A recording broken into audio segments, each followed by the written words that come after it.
Tinini ya yum ni abinu dai chawane ati secretariat kanene NRM Electoral Commission headquarters adang jotio nominating ano ko share mechung achalo MP Adaho Melera district flag bearer me NRM Dula boyera me party me NRM uti hongolo ko nying akulu Rizik ichu pe mako bendera me party me NRM pe bedo a member me parliament Adaho Melera district iyunge ne wo choye ikara medong kara me choyo jo me chung pe mako bendera karuko Won come yera me party me NRM Dr. Tanga Odoi utirni ubero balgi me choyo akulu Rizik iyora me perwate kede chik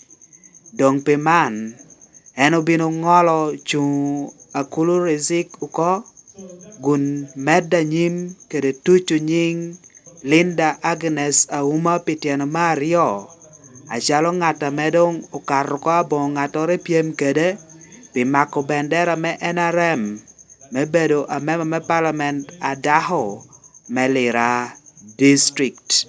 Parliament flag bearer for NRM in Lillard. Thank you.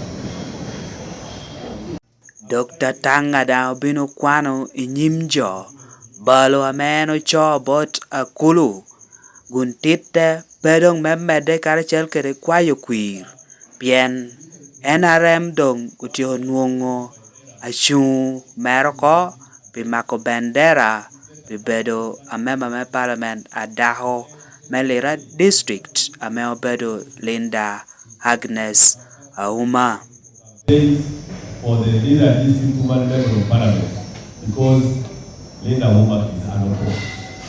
This is your copy. Okay.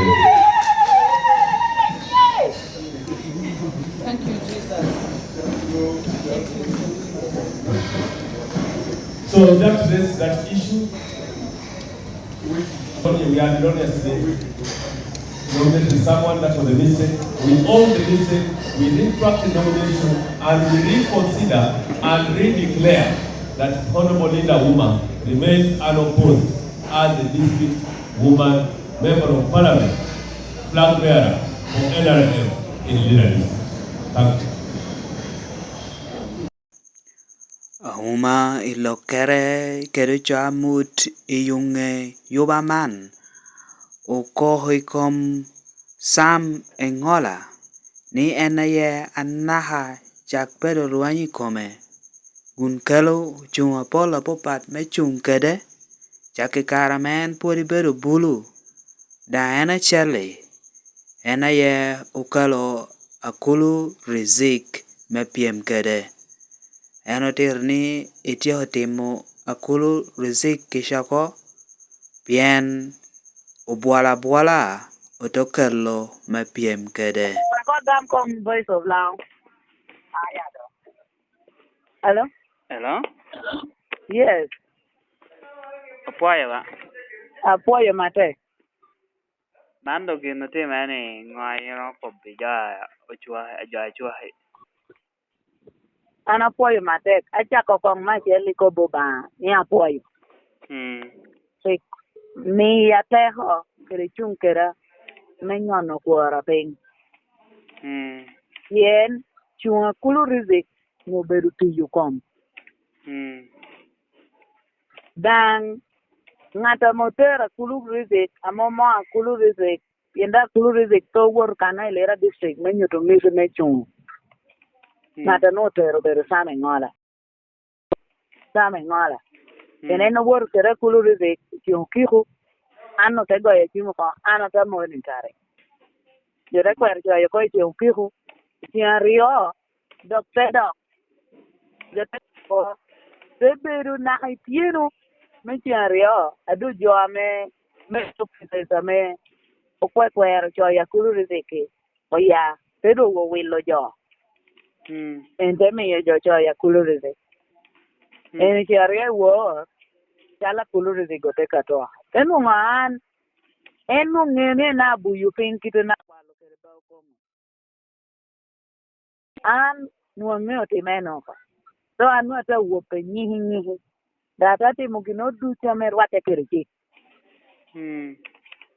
atanung'o balu memoko ni akulu choye ada logo chik to wara wila kiteno wila kere pepeng atanung'o balu pana kulu rizik yeme jo clear in do achiel iyonet kun yera me NRM party jo chiego choye inino do piera de nomination tendo mi akulu rizik to expressing interest kun NRM okelo roadmap ama okelo jame duto inino mere nino me chako ke nino me giko atenu ni owuoro miyo jo jente orido nyakulu rizik NRM register me lwany village ya Bonruot Paris Agali sub county kun akulu rizik tober na hamema me wanti magal dai karma akulu rizik kong zena polot kel bojolera district unodo jo ke pati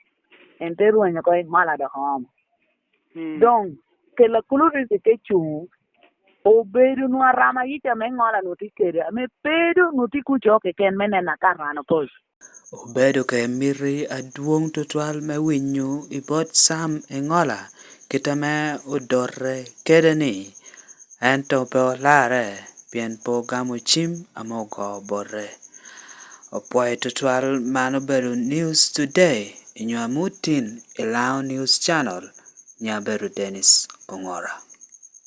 Thank you for watching Lango News Channel. Please subscribe for more updates.